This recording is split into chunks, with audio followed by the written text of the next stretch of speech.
সবথেকে বড় জায়গায় এখান থেকে দুর্নীতি শুরু হয়, আর এটাকে নিয়ে আমরা এখানে এসেছি। চটি চারটে সব শেষ হয়ে গেছে, সিদ্ধারা আছে মেরুদণ্ডী পানি হয়ে গেছেন। ওরা এসি ঘরে বসে খাবে, আমরা ভুকা পেটে রাস্তায় ঘোরাঘুরি খাচ্ছি। এবার নন্দীগ্রামে শুভেন্দু অধিকারীর বাড়িতে লাঠি নিয়ে হামলা ও তীব্র বিক্ষোভ করেছে গ্রামবাসী।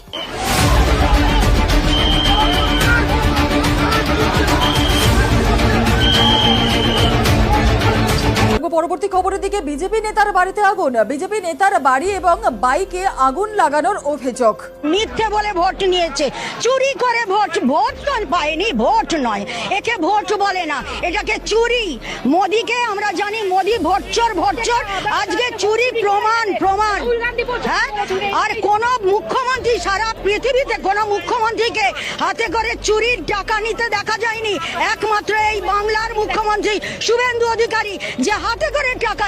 বিজেপি কখনোই সাধারণ মানুষের সরকার না। বিজেপি দিনের পর দিন গরিব মানুষকে শুষে খাবে আর কর্পোরেটদের পরিপুষ্ট করবে। বিজেপি ভাবলে মুসলমানদের গেরাকলে পড়বে। আমরা দেখলাম যখন হকার উচ্ছেদ হচ্ছে, যখন গরু কাণ্ড হচ্ছে, তখন দাঁড়িয়ে এই যে গরু যখন কাটা হবে না, তখন যদি সবচেয়ে বেশি সমস্যা। শুভেন্দু একটা ছাগলের এরকম মনে হতেই পারে, কুজোরও শখ হয়, চিত হয়ে শোয়ার। শুভেন্দুর মতো ছাগল আত পাগলা। শুভেন্দু অধিকারীর নিজের জন্মের ঠিক নেই। শুভেন্দু অধিকারীর জন্মের যদি ঠিক থাকতো, আজকে শুভেন্দু অধিকারী এত বড় অধিকারী পরিবারের হতে পারতো না। আসলে জেহাদি হলো শুভেন্দু অধিকারীরা, যারা বাংলার বিরোধী, যারা এই শুভেন্দু অধিকারীর মতো নির্লজ্জ কাপুরুষরা। আগে আমরা বাঙালি, দল ধর্ম হিন্দু মুসলমান সবার পরে, আগে জন্মে আমরা বাঙালি। এই বাংলায় আমরা হিন্দু হতে পারি, মুসলমান হতে পারি, তৃণমূল কংগ্রেস করতে পারি, অন্য রাজনৈতিক দল করতে পারি, কিন্তু আগে বাঙালি। শুভেন্দু ও একটা পাগলা। প্রথম কথা, ও যে পাগলামোর রাজনীতি করছে, ওর কোনো রকমের কোনো রাজনীতির কোনো অস্তিত্বই নেই, ওর অস্তিত্ব হারিয়ে গেছে। শুভেন্দুকে আজকে ওই এমসিকিউর মতো, বা আমরা ছোটবেলায় এক কথায় উত্তর দেয় বাংলায় বলতাম, আমাদের ছিল 1 নম্বর পাওয়া যেত। শুভেন্দুকে প্রশ্ন করবেন, এরপরে দেখা হলে যে তুমি এখন বিজেপির কটা বিধায়ক আছে, ও যদি বলতে পারে ওকে একটা লজেন্স দেবো। বলছি, শুভেন্দু অধিকারী বলছেন যে মমতা বন্দ্যোপাধ্যায়ের সরকারটা হচ্ছে জেহাদিদের সরকার, কি বল? আসল কথা, শুভেন্দু অধিকারী জানে না শুভেন্দু অধিকারী ওর টাইটেল অধিকারী, তো ও মতুয়া কিনা আমি জানি না, কিন্তু গতকাল 2 দিন ধরে আরুষ অধিকারী পুনেতে বাপের বেটা হোক, নির্বাচন করুক, মুখ্যমন্ত্রী হয় কিনা দেখিয়ে দেবে, শুধু ব্যালটে করুক। এই কথা জোর করে হারিয়েছে, বাপের বেটা হোক, নির্বাচন করুক, প্রমাণ করে দেবে এই তৃণমূলীরা যে মমতা ব্যানার্জি মুখ্যমন্ত্রী হয় কিনা দেখিয়ে দেবে, শুধু ব্যালটে করুক, বাপের বাচ্চা হয়, বাপের বেটা হোক, তো দেখাক, আর কিছু না। আপনি কি বলছেন নির্বাচন কমিশন জোর করে হারিয়ে দিয়েছে? অবশ্যই হারিয়েছে। যেখানে মমতা ব্যানার্জি 15 রাউন্ডে অত ভোটে জিতে, অত হাজার ভোটে যেতে, লাস্ট পাঁচটায় শুভেন্দু ঢুকে ববি হাকিমের মেয়েকে মেরে তুলে দিয়ে যা ইচ্ছা ভোট কাউন্টিং করে দিতেছে।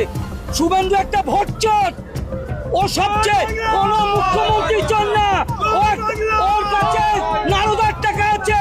পশ্চিমবাংলার প্রথম মুখ্যমন্ত্রী যাকে চুরি করতে দেখা গেছে, আর কোন মুখ্যমন্ত্রীকে চুরি করতে দেখা যায়নি।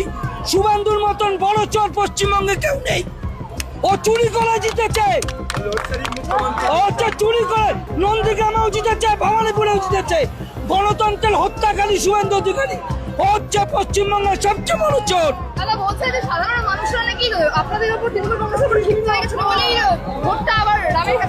আপনি যদি দেখেন, আপনার কাছে আমার একটা প্রশ্ন আছে। ভোট শেষ হয়েছে, নির্বাচন শেষ হচ্ছে, ব্যাটারি চার্জ 65%। আমি ছিলাম, আমি যাদবপুর বিধানসভার দেবব্রত মজুমদারের নির্বাচনে ছিলাম। সেখানে যখন ভোট কাউন্টি গেছি, তখন মেশিনের চার্জ 85%। এটা কোন অলৌকিক, কোন ভৌতিক 95%? কোথার থেকে? এটা কোন ধরনের গণতন্ত্র? এটা কোন ধরনের গণতন্ত্র? কি করে হারে প্রমাণ দিক শুভেন্দু অধিকারী। এটাই হচ্ছে সবথেকে বড় জায়গায় এখান থেকে দুর্নীতি শুরু হয়, তাই এটাকে নিয়ে আমরা এখানে এসেছি। চটি চারটে সব শেষ হয়ে গেছে, সিদ্ধারা আছে মেরুদণ্ডী পানি হয়ে গেছেন। ওরা এসি ঘরে বসে খাবে, আমরা ভুকা পেটে রাস্তায় ঘোরাঘুরি খাচ্ছি। এবার নন্দীগ্রামে শুভেন্দু অধিকারীর বাড়িতে লাঠি নিয়ে হামলা ও তীব্র বিক্ষোভ করেছে গ্রামবাসী। পশ্চিমবঙ্গের নন্দীগ্রাম উত্তাল হয়ে উঠেছে শুভেন্দু অধিকারীর বিরুদ্ধে সাধারণ মানুষের ক্ষোভে। তার নিজ গ্রামের হিন্দু মুসলমানরা একত্রিত হয়ে বিক্ষোভ ও ভাঙচুর করেছে। তাদের অভিযোগ, শুভেন্দু অধিকারীর সাম্প্রদায়িক মন্তব্য ও রাজনীতি পশ্চিমবঙ্গের পরিবেশকে বিষাক্ত করে তুলছে। সব থেকে বড় যে সন্ত্রাসবাদী থেকে থাকে সেটা তার নাম হচ্ছে শুভেন্দু অধিকারী। আমি মোদির বাচ্চা, কিছুদিন আগেও মমতার বাচ্চা ছিল, ও কিসের বাচ্চা নিজেই বুঝতে পারে না। সন্ত্রাসবাদের কোনো ধর্ম। শুভেন্দু অধিকারী পশ্চিম বাংলাকে বিষাক্ত করে তুলছে। নন্দীগ্রামের বাতাস আজ উত্তপ্ত। শুভেন্দু অধিকারীর বিরুদ্ধেই তার নিজের গ্রামের মানুষ লাঠি হাতের রাস্তায় নেমে পড়েছে। হিন্দু মুসলিম নির্বিশেষে এক সুরে এক কণ্ঠে প্রতিবাদে ফেটে পড়েছে জনতা। ঘটনাটি নন্দীগ্রামের শুভেন্দু অধিকারীর নিজ গ্রামেই। আজকে যা করেছেন আপনারা রোহিঙ্গা এবং বাংলাদেশি মুসলমানদের নিয়ে ভালো হবে। সাম্প্রদায়িক উস্কানি, বাংলাভাষী মানুষদের রোহিঙ্গা বলে অপমান করা এবং বাঙালিদের ভোটার তালিকা থেকে বাদ দেওয়ার অভিযোগ ঘিরে গ্রাম জুড়ে ক্ষোভ ছড়িয়ে পড়ে আগুনের মতো। জনগণ হঠাৎ করেই জড়ো হয় শুভেন্দুর বাড়ির সামনে। চিৎকার, স্লোগান, তারপর শুরু হয় লাঠি লাঠি সংঘর্ষ। ভাঙচুর চড়ে ঘর বাড়িতে, আতঙ্ক ছড়িয়ে পড়ে এলাকায়। স্থানীয়দের অভিযোগ, পুলিশ প্রথম দিকে ঘটনাস্থলে উপস্থিত থেকেও কোনো পদক্ষেপ নেয়নি। এতে ক্ষোভ আরও বেড়ে যায়। একজন স্থানীয় বলেন, আমরা কেউ ধর্ম নিয়ে ঝামেলা চাই না, কিন্তু যারা বাঙালি বলে আমাদের অপমান করবে, আমাদের ভোটাধিকার কেড়ে নিতে চাইবে, তাদের আমরা চুপ করে থাকতে দেব না। আরেকজন বলেন, শুভেন্দু একসময় আমাদের গর্ব ছিল, এখন সে রাজনীতির নামে সাম্প্রদায়িক আগুন জ্বালাচ্ছে, এটা আমরা সহ্য করব না। এ ঘটনার পর রাজ্য রাজনীতিতে তৈরি হয়েছে তীব্র আলোড়ন। বিজেপি বলছে এটা পরিকল্পিত হামলা, অন্যদিকে বিরোধীরা বলছে এটা জনতার ক্ষোভের বিস্ফোরণ। রাজনৈতিক বিশ্লেষকরা বলছেন, শুভেন্দুর সাম্প্রদায়িক বক্তব্যে স্পষ্ট দেখা যাচ্ছে ভোটের রাজনীতিতে বিভাজনের কৌশল, কিন্তু সেই কৌশল এবার উল্টো ফল দিয়েছে। হিন্দু মুসলিম নির্বিশেষে মানুষ যখন একসাথে প্রতিবাদে নামছে, তখন সাম্প্রদায়িক রাজনীতি আর টিকিয়ে রাখা কঠিন হবে। নন্দীগ্রামের মাটিতে এখন একটাই স্লোগান, আমরা বাঙালি, আমরা রোহিঙ্গা নই।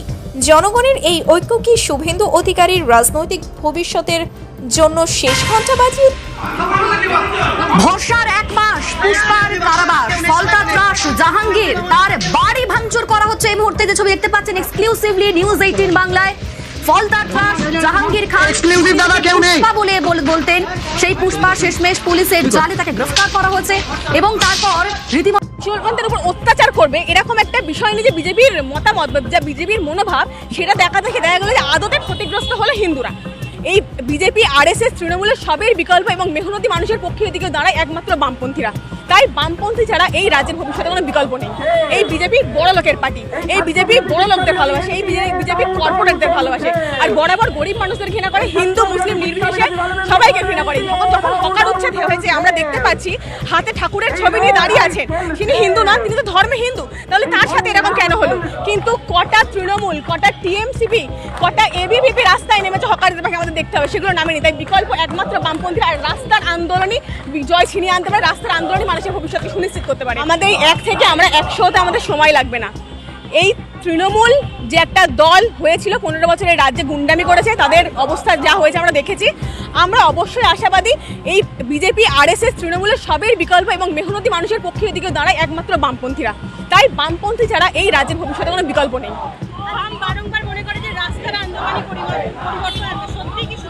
অবশ্যই রাস্তার আন্দোলনের পরিবর্তন আছে, আমরা ইতিহাসও দেখেছি, অবশ্যই রাস্তার আন্দোলনের মাধ্যমে পরিবর্তন এসেছে। আমরা হকার উচ্ছেদ, কটা তৃণমূলকে দেখেছি হকার উচ্ছেদে গিয়ে গরিবদের পাশে রাখতে দাঁড়াতে আমরা দেখিনি। আমরা দেখছি দিনের পর দিন সিআইটিউ, বামপন্থী আন্দোলন, বামপন্থী সংগঠনের গণসংগঠন সিআইটিউ রাস্তায় নেমেছে, ছাত্ররা রাস্তায় নেমেছে হকারদের ছেলে মেয়েদের যাতে সঠিক শিক্ষা পায়, যাদের ভবিষ্যৎ যাতে সুনিশ্চিত হয়।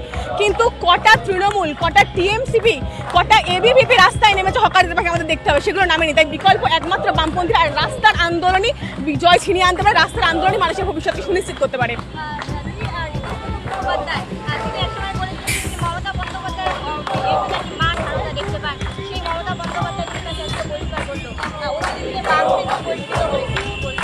আসলে আমার মনে হয় ঋতব্রত বহিষ্কার হওয়ার কোনো একটা অ্যাওয়ার্ড পাবেন। উনি সমস্ত জায়গা থেকে বহিষ্কার হচ্ছে, আসলে উনি সুবিধাবাদী।